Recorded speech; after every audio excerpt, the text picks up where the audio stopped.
আসসালামু আলাইকুম। আজকে আমি আবার চলে আসলাম পটলের জমিতে। পটলের জমিতে এসে দেখলাম বেশ কিছু লতার এই যে মাচা থেকে ঝুলে, ঝুলে নেমেছে। তো সেইগুলো এখন তুলে দিতে হবে।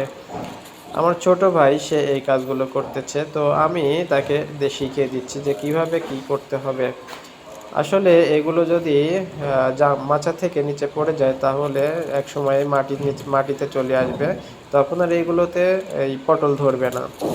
এইজন্য হচ্ছে পটলের লতাগুলো মাচার উপরে তুলে দিতে হবে। আসলে যেকোনো ফসল করলে তার যদি আপনি সঠিক যত্ন করতে না পারেন তাহলে সেগুলো কিন্তু খুব ভালো প্রোডাকশন আপনার জন্য নিয়ে আসবে না।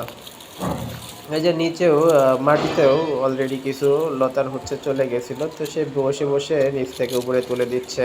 এই জমিটাতে বেশ কয়েকদিন আগে সেচ ও সার দেওয়া হয়েছে। আশা করা যায় যে অল্প কয়েকদিনের মধ্যেই এই পটলের মাচায় পুরো দমে পটল ধরবে। আমরা সেই অপেক্ষায় আছি।